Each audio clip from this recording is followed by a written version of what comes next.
स्वामी संप्रदाय समुद्धार संवृत श्री पुरुषोत्तम वदनानलावतार सर्वाम्नाय संचार वैष्णवाम्नाय प्राचुर्य प्रकार श्री बिल्व मंगलाचार्य सांप्रदायिकार्पित साम्राज्यासन अखंड भूमंडलाचार्य चक्रचूड़ामणि विद्यावाचस्पति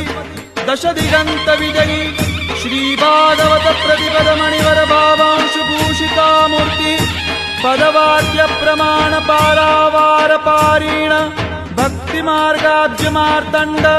षड्दर्शन व्याख्यान सिंहासनाधीश्वर श्रीराजाधिराज शुद्धाद्वैत पुष्टि मार्ग प्रवर्तक आचार्य वर्य जगद्गुरु श्रीमद्वल्लभाचार्य महाप्रभु विजयते।